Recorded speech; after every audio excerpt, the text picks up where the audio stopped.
à tous, merci d'être avec nous pour ce rendez-vous d'information francophone sur Al-Oula, légèrement retardé en raison de la retransmission en direct de la séance mensuelle parlementaire dédiée aux questions générales portées sur la politique générale du gouvernement. Voici à présent les titres de l'actualité. Ensablement à Essaouira, les efforts se multiplient pour contrecarrer ce phénomène décrété depuis plusieurs décennies, favorisé notamment par l'avancée des dunes maritimes. On en fait le point dans un instant.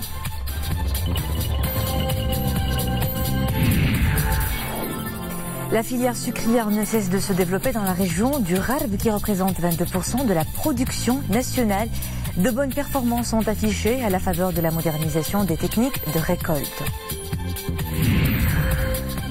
Escale détente à la plage d'Aomé de Boznica, un site attrayant par la propreté de ses eaux de baignade et la diversité des activités tournées vers les jeunes estivants. Mais d'abord, message royal de félicitations au président égyptien Abdel Fattah Sisi à l'occasion de la commémoration de la glorieuse révolution du 23 juillet. Sa Majesté le Roi saisit cette occasion pour saluer les relations distinguées basées sur la coopération fructueuse et la solidarité agissante entre les deux pays. L'oral mensuel du chef du gouvernement devant la Chambre des représentants, c'était cet après-midi à la Chambre des représentants. Saadi Lesmani a répondu aux questions relatives à la politique générale. Cette fois-ci, les questions ont porté sur la réforme du système de l'éducation et de la formation, les préparatifs de la prochaine rentrée scolaire et universitaire et les mesures prises par l'exécutif pour la gestion de la conjoncture économique actuelle. Et puis notez que la Chambre des conseillers tiendra demain une séance plénière consacrée à la clôture de la session d'avril de l'année législative 2017-2018. Présenter des pétitions au chef du gouvernement, exprimer ses opinions ou présenter des propositions sur des programmes, c'est ce que le portail national de la participation citoyenne vous promet désormais. Une plateforme électronique citoyenne tout juste lancée à Rabat avec l'objectif d'impliquer davantage les citoyens et les associations de la société civile dans l'élaboration, la mise en œuvre, l'exécution et l'évaluation des politiques publiques. Selon le chef du gouvernement, ce projet entend donner une poussée significative à la démocratie participative. Il est financé par l'Union européenne avec une contribution de plus de 15 millions d'euros pour la période 2018-2020.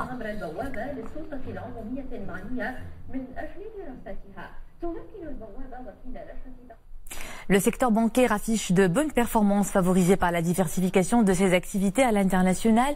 Dans son rapport annuel sur la supervision bancaire, Banque El Maghreb précise que le secteur continue de faire preuve d'une bonne résilience. L'activité a observé une décélération du rythme d'élargissement du réseau physique des banques à 6388 agences en progression de 1,7%. Une tendance qui traduit une orientation des banques vers des stratégies de développement des canaux digitaux.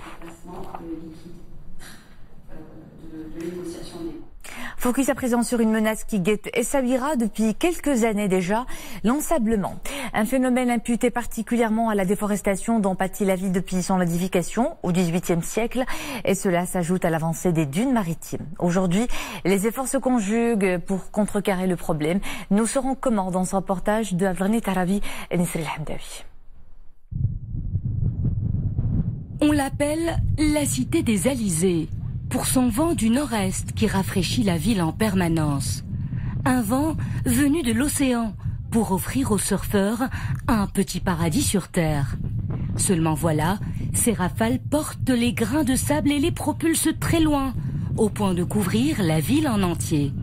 Ce phénomène d'ensablement gêne de plus en plus les habitants de la ville. Les habitants souffrent de ce phénomène. Le sable s'infiltre jusqu'à leur maison. Il s'invite même dans leur alimentation et dans leur linge.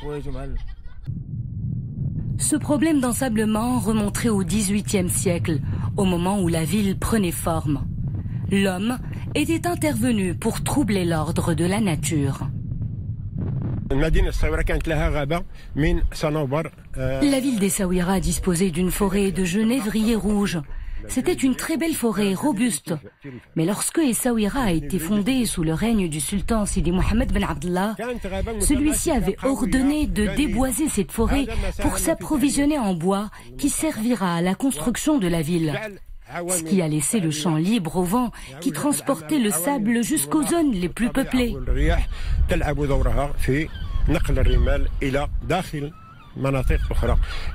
Pour contenir l'avancée du sable, les équipes du Haut Commissariat aux eaux et forêts œuvrent à fixer les dunes littorales. Tout un processus est donc enclenché. Pour la fixation mécanique, on a deux volets, la couverture du sable et la confection du cordon littoral. Par la suite, on fait l'étalage de cette couverture végétale au niveau des dunes littorales. Les travaux de fixation s'échelonnent entre le canton nord, 50 hectares canton nord et 50 hectares le canton sud. Et bien évidemment avec des espèces en fixation biologique à base d'eucalyptus, d'acacia et de lycium. La lutte contre l'ensablement se poursuit sans relâche, pour que le sable doré dont s'enorgueillit la plage de la ville ne vienne pas un jour se retourner contre l'ancienne Mogador au gré des vents. C'est une région sucrière par excellence. Le Gharb représente 22% de la production nationale de sucre. C'est 120 000 tonnes par an. Mais le business du sucre souhaite aller plus loin. La région veut pousser ses efforts et les moyens mis à disposition à travers le plan Maroc Vert pour rentabiliser davantage la filière par la modernisation des techniques de la récolte. Hassan Tabahi, Zakari Mouqimbillah. La récolte de la canne à sucre bat son plein. De plus en plus, les agriculteurs ont recours à des techniques modernes pour améliorer le rendement. Dans le Gharb, 9500 hectares sont consacrés à cette filière. Cette année, la rentabilité de la canne à sucre est de 100 tonnes à l'hectare. Ce résultat est dû à l'utilisation de machines d'extraction de roseaux.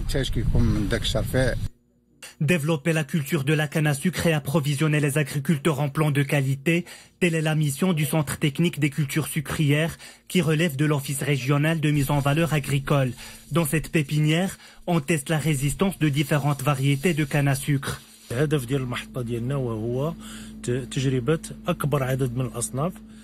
On cherche à expérimenter un grand nombre de variétés en termes de rentabilité et de résistance aux infections.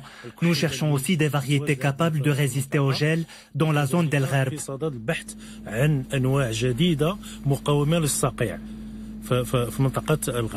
La récolte de la canne à sucre peut s'étaler sur plusieurs mois.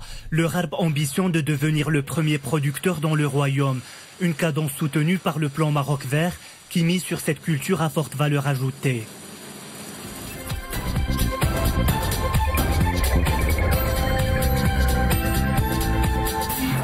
À l'international, un dimanche meurtrier en Afghanistan, une forte explosion s'est produite à Kaboul au passage du général Abdurrachid Dostom, premier vice-président qui a regagné son pays après un an d'exil.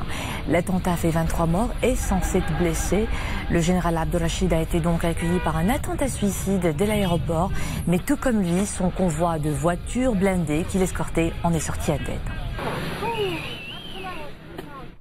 Les services de sauvetage maritime espagnols ont secouru quelques 730 candidats à l'immigration clandestine qui tentaient de gagner les côtes espagnoles à bord de dizaines d'embarcations de fortune.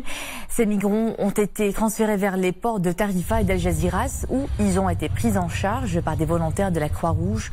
Parmi eux, une vingtaine de mineurs et 2 femmes enceintes.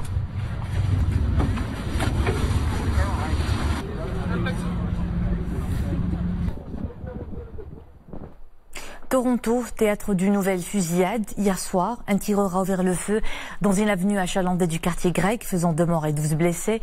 La police a indiqué qu'un échange de coups de feu avait eu lieu entre les policiers et le tireur et que ce dernier était mort. Mais son identité n'a pas été dévoilée. Il serait âgé de 29 ans. Aucune hypothèse n'a encore été écartée, y compris la piste terroriste.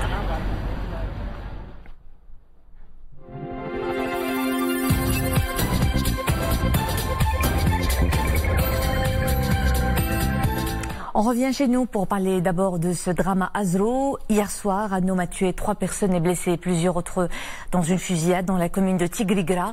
Des sources ont indiqué que le présumé auteur de ce forfait a tiré de façon aléatoire avec un fusil de chasse sur un groupement de personnes. Le parquet a ordonné l'ouverture d'une enquête sur les circonstances du meurtre.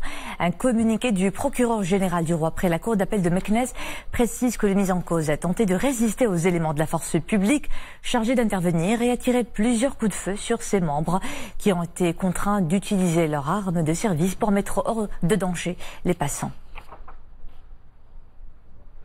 Si les températures avoisinent les valeurs de saison dans certaines régions du pays, et bien dans d'autres, le mercure grimpe jusqu'à 48 degrés. Le temps chaud persiste en effet jusqu'à vendredi dans les provinces de Tata, Assazag, Erachidia, Zagora, Ouaddahab et Smara. Il fera entre 39 et 44 à Ousserd, Essaouira, Sidi Ifni, Taroudon, Ouarzazat, Tinrir, Figuig, Boulmen et Fkri Ben Saleh.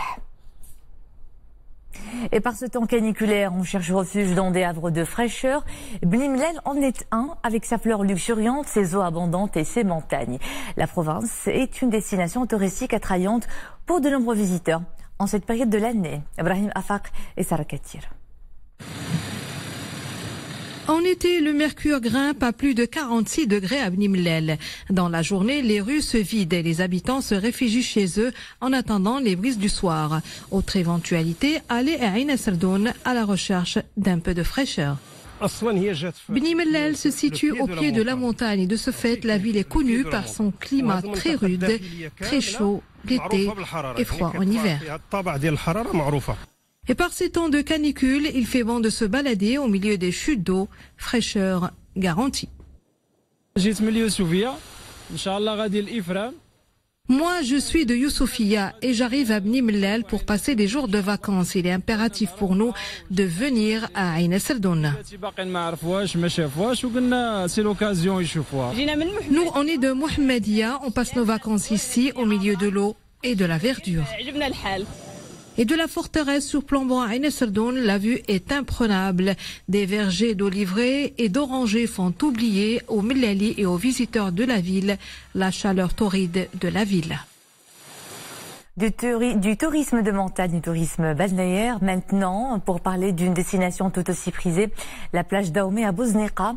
La propreté du site et la multiplication d'activités pour les plus jeunes sont autant d'atouts séduction. Dominique Orlando nous y emmène. Et 1, et 2, et 3, et 4 à la plage, c'est bien connu. Les efforts sont nécessaires pour occuper au mieux la journée des plus jeunes. Canoë, kayak, football et compétitions en tout genre dédiées à des groupes d'enfants de tout âge. La plage de Dahomey, en ce sens, est leur petit paradis.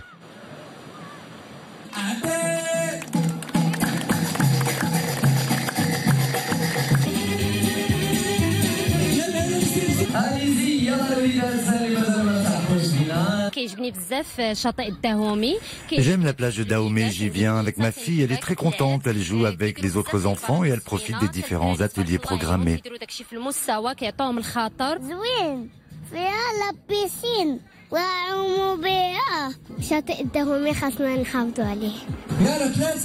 Il leur est également et visiblement inculqué par différents modes d'apprentissage le respect qu'ils doivent à l'environnement, à la propreté de la plage qui sera bénéfique et pour eux et pour ceux qui suivront un peu plus tard ou durant les jours à venir.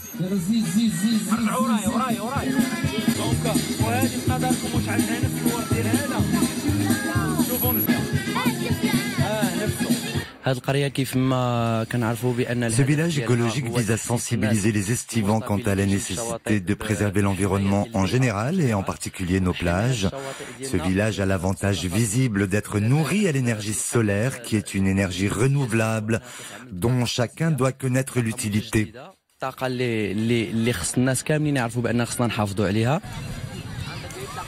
La plage de Dahomey convoque ainsi l'essentiel de ce qui fait de cette station l'une des plus fréquentées durant l'été. La sécurité des enfants y est assurée, ce qui revient à dire que celle des parents l'est également. Le Maroc, hôte de la 12e édition des Jeux africains, c'est la plus grande manifestation sportive du continent. Ça sera en octobre prochain après le désistement de la Guinée équatoriale et sur proposition de l'Union africaine et du Comité national olympique. L'événement continental sera marqué par la participation de plus de 5000 sportifs professionnels et amateurs qui disputent les Jeux olympiques et non olympiques. Et c'est la fin de ce journal. Merci à vous de nous suivre. L'info est de retour à 21h30 avec Nadia El Moudden. J'aurai le plaisir de vous retrouver demain.